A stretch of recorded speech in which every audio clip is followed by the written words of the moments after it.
தனது வீட்டிலே இருக்கிற பெற்றோருக்கு 3 வேளைக்கு பதில் 2 வேளை சாப்பாடு கொடுத்ததால் என்னுடைய வீட்டின் பட்ஜெட் 5000 ரூபாய் மிச்சமாகிவிட்டது என்று ஒரு மகன் சொன்னால் அந்த மகனுக்கு ஊரிலே இருக்கிற பெயரை நான் இந்த அவையிலே சொல்ல வேண்டிய அவசியமில்லை. ஒரு பட்ஜெட்டையே ஒழித்து கட்டிய பெருமை பாஜக அரசாங்கத்தை சாரும். 6 மணி நேரம் விவாதத்துக்கு ஒதுக்கப்பட்டிருக்கிறது. ஆனால் 6 நாளுக்கு ஒரு விபத்து நடந்து நாடே விவாதித்து கொண்டிருக்கிறது ரயில்வே துறையை பற்றி. கடந்த 13 நாட்களில் 9 விபத்துக்கள் நடந்திருக்கிறது.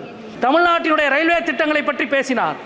தமிழ்நாட்டினுடைய 10 ரயில்வே திட்டங்களுக்கு கடந்த பல ஆண்டுகளாக புதிய ரயில்வே வழித்தடத்திற்கு 1000 ரூபாய் மட்டுமே ஒதுக்கப்பட்டது. மாண்புமிகு அவைத்தலைவர் அவர்களே வணக்கம். ஒரு காலத்தில் ரயில்வேக்கென்று ஒரு பட்ஜெட் இருந்தது. நாடாளுமன்றம் அதை விவாதித்தது, நாட்டு மக்களும் அதை விவாதித்தனர். இன்று ரயில்வே பட்ஜெட் இல்லை. அரசாங்கங்கள் பட்ஜெட்டில் சில துறைகளுக்கான நிதியை ஒழித்து கட்டும். ஆனால் ஒரு பட்ஜெட்டையே ஒழித்து கட்டிய பெருமை பாஜக அரசாங்கத்தை சாரும். நான் எனக்காக மட்டும் கேட்கவில்லை, மந்திரிக்காகவும் சேர்த்து கேட்கிறேன். பட்ஜெட்டே இல்லை என்றால் அமைச்சர் என்ன பேசுவார்? நாட்டு மக்களிடம் என்ன சொல்ல முடியும் திட்டங்களை பற்றி? நீங்கள் யோசித்து பாருங்கள். 6 மணி நேரம் விவாதத்துக்கு ஒதுக்கப்பட்டிருக்கிறது. ஆனால் 6 நாளுக்கு ஒரு விபத்து நடந்து நாடே விவாதித்து கொண்டிருக்கிறது ரயில்வே துறையை பற்றி. எவ்வளவு வேதனையோடு இங்கே நாம் பகிர்ந்து கொள்ள வேண்டியிருக்கிறது. கடந்த 13 நாட்களில் 9 விபத்துக்கள் நடந்திருக்கிறது. ஜூலை 18 துவங்கி ஜூலை 30 வரை.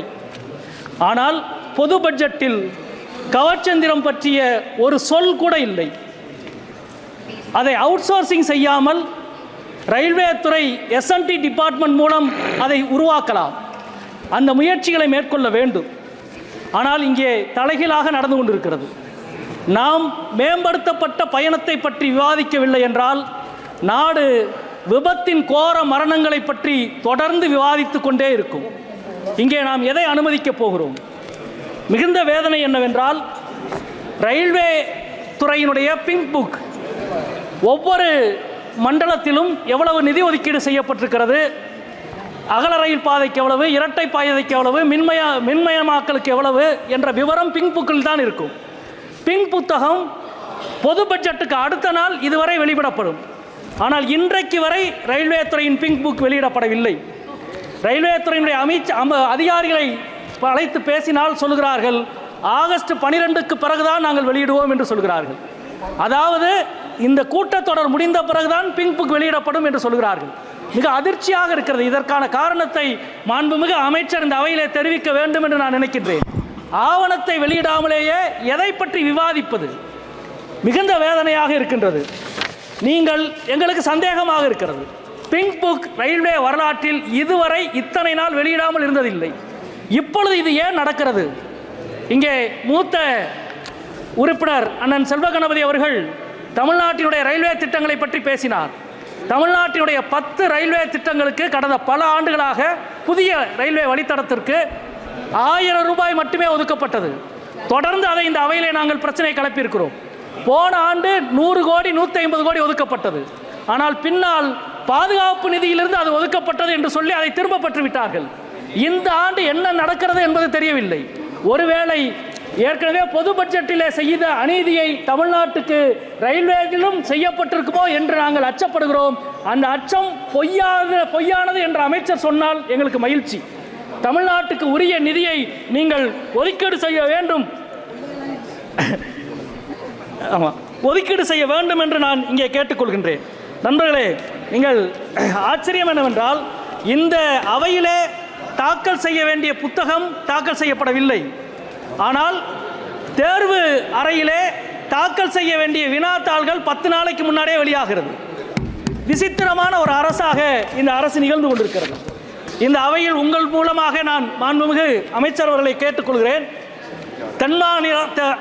தென்னக ரயில்வேயினுடைய மிக முக்கியமான டிவிஷன் மதுரை டிவிஷன்.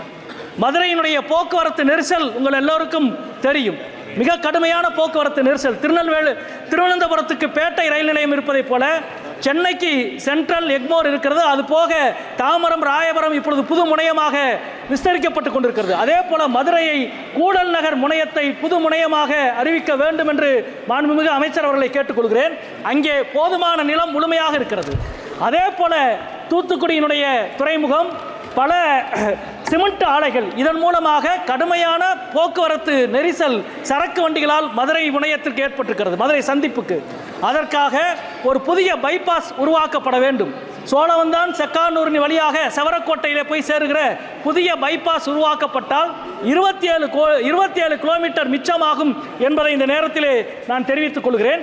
அதே போல மிக முக்கியமாக ஏற்கனவே உறுப்பினர்கள் குறிப்பிட்டதைப் போல மதுரை அருப்புக்கோட்டை தூத்துக்குடி சர்வே முடிந்துவிட்டது, அதற்கு நிதி ஒதுக்க வேண்டும்.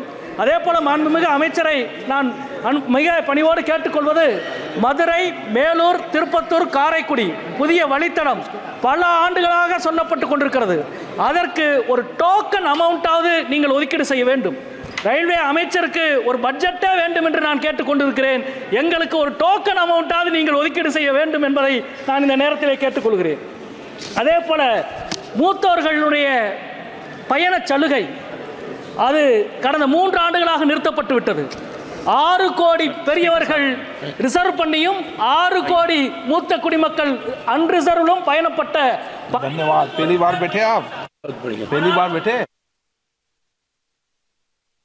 நிறுத்தியதால் எங்களுக்கு 1667 கோடி ரூபாய் மிச்சம் என்று சொல்கிறது. தனது வீட்டிலே இருக்கிற பெற்றோருக்கு 3 வேளைக்கு பதில் 2 வேளை சாப்பாடு கொடுத்ததால் என்னுடைய வீட்டின் பட்ஜெட் 5000 ரூபாய் மிச்சமாகிவிட்டது என்று ஒரு மகன் சொன்னால், அந்த மகனுக்கு ஊரிலே இருக்கிற பெயரை நான் இந்த அவையிலே சொல்ல வேண்டிய அவசியம் இல்லை என்று நான் நினைக்கின்றேன். எனவே மிக முக்கியமாக போல திண்டுக்கல் முதல் சபரிமலை வரையிலான புதிய வழித்தடத்தை நீங்கள் உருவாக்க வேண்டும். நான் இறுதியாக இதை ஒன்று சொல்லிக் கொள்கிறேன். இந்த அவையிலே ஒரே நிமிடம், இந்த அவையிலே நான் தமிழிலே பேசுகிறேன், நீங்கள் ஹிந்தியிலும் ஆங்கிலத்திலும் கேட்கிறீர்கள். இதே போல பயணச்சீட்டு வாங்குகிற ஒவ்வொரு பயணியும் மொழிபெயர்ப்பாளரோடு போய் டிக்கெட் கவுண்டரிலே நிற்க முடியாது. காரணம், அவ்வளவு டிக்கெட் கவுண்டர்களிலும் ஹிந்தி தெரிந்தவர்கள், தமிழ் மொழி தெரியாதவர்கள் இன்றைக்கு ரயில்வேயில் இருக்கிறார்கள்.